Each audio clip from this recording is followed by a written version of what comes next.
gripping and heart-rending new novel, Crush Candy Corpse.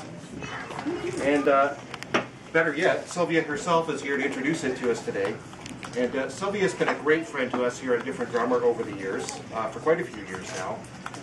In the presence of so many fine people here in our humble bookshop, I think it attests to everything she brings to our community and to publishing in Canada. So it's my honor now to introduce to everyone Sylvia McNicoll.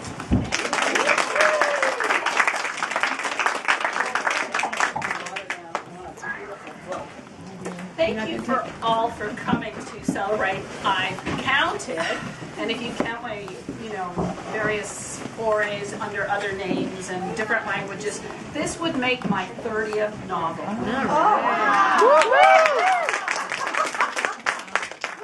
Crush Candy Corpse. Thanks especially to Ian for offering his renowned bookstore for this event. It's been 3 years since Last Chance for Paris, and that was launched there as well. And every time I came to the shop, he said, "If you ever have a new book," and it started to look like "if you ever have a new book." But honestly, in between 2008 and this book, I wrote 6 books that are only available in Norwegian, Swedish, Finnish, and German. So Canada will catch up next year. I'll have another book. According to my computer dates, I began Crush Candy Corpse in May of 2009. But again, lots of books and articles came between. The story actually began some 7 years ago when my mom used a plumber's business card instead of her visa to pay for lunch. So at that point, I realized that she was starting to slip, and I knew nothing about Alzheimer's. So in one sense, I certainly hope that other people will perhaps will go through this voyage. Young people will go through this voyage, and if it happens to them, they will be more understanding, and they'll be able to cope better. I need to say a heartfelt thanks to Brendan Neal, but he's not here yet. He is supposed to come at some point. He read this book 3 times. Now, the writers in this room have probably all read it more often than 3 times. But what makes Brendan special is that he's an attorney. He's an attorney for young people. And he doesn't know me from Adam. Sorry, Adam. He didn't owe me this, and writers always need this. We always need experts in different areas, and, lawyers arguably make a little bit more than writers per hour. The time he spent on this book is probably, well, I just hope it sells as well.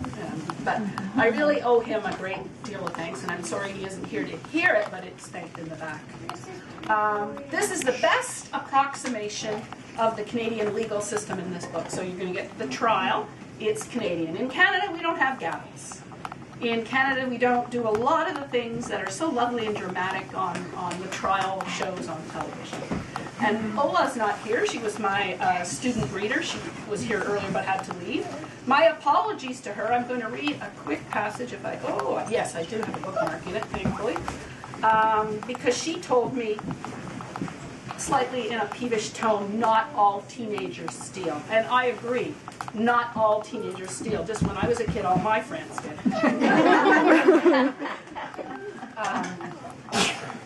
Just in this case, my teenage character, Donovan. I'm dressed today in an approximation of the story, complete with a coffee bean necklace. If you want to see more about the writing process, you can read about it on my blog. And now it's customary just to read something, and I will. It's just a very short snatch.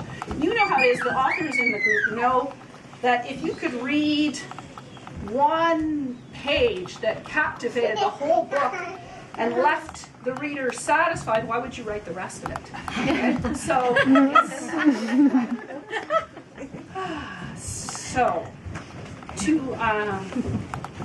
to back this up, this actually happened to me.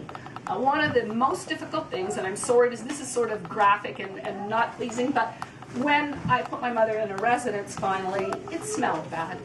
And I did research, and I asked the workers there, how is it possible that they could work in these circumstances? And their stories are kind of in this book. So they said, well, they usually said things like the one lady said her grandfather raised her, babysat her, did everything. So when he went into a home, she was always there, and then she became a worker in Billings Court is the place she works. So she gave me this one tip that I was hiring workers for my mom, and they quit because it smelled too bad. And it doesn't smell bad now. I don't know. It just happened to smell then. So she said you put Vicks Vapor Rub under your nose. So this is true stuff that comes in.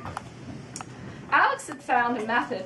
Alex is her best friend, and she's volunteering at the animal shelter, for conquering smell that she used when she volunteered at the animal shelter. I decided to test it. I put some Vicks Vapor Rub up my nose and called Donovan. He agreed to walk at Sulphur Springs, where the water smells like boiled eggs. If you have a cold, we could have gone another time, he complained when I got in the car. I explained my experiment. Oh, Sonny, no, you can't block up stink with more stink. Let's go to the perfume department at the Bay.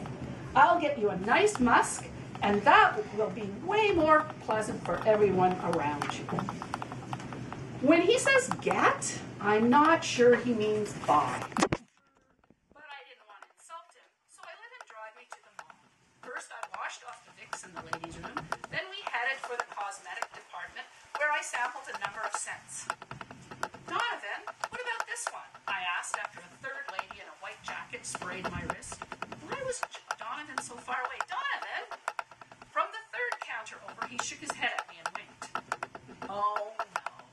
I stepped away from the woman, all ready to spray me with excitement. The latest cologne out for the fall. That's all right. I can't smell the difference anymore. Here, she offered me a coffee bean. Wave it under your nose. It will cleanse the palate. I did. And the little brown bead actually overpowered all the sweet, flowery smells. Wow. Right then and there, I realized the solution to my problem with Paradise Manor. No purchase or theft required. Thank you. I waved madly at Donovan, then smiled at the cosmetics clerk. We'll come back another day. Still back in the car, Donovan proudly presented me with an eau de la terre tester. Sorry, couldn't get you an unopened bottle. Donovan! I pulled my hands away. What? It's a green perfume made from organic ingredients, never tested on animals. I can't get picked up for shoplifting again. Next time it will stay on my record. If I thought I would get caught, I wouldn't have grabbed it. He pushed the cologne at me. I shook my head at him. Oh, come on.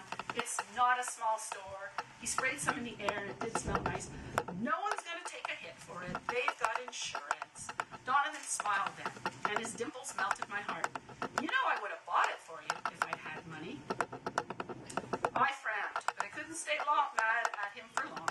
He'd stolen it from me after all. Finally, I took the cologne and sprayed some on my wrist.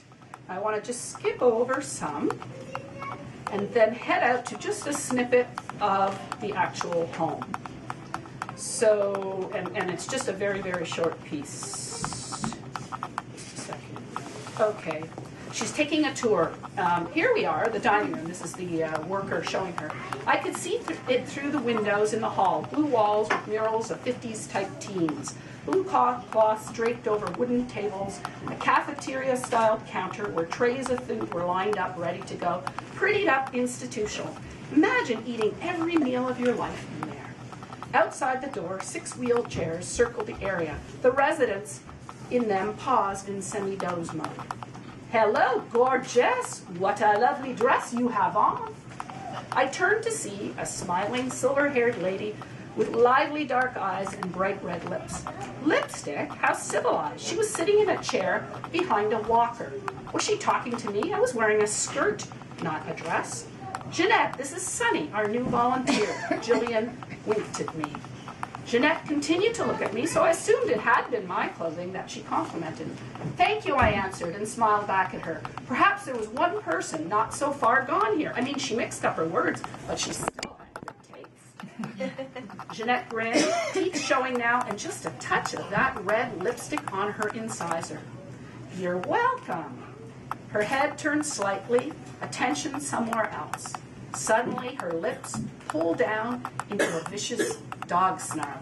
If you touch my walker again, I will kill you. And that's the end of the passages.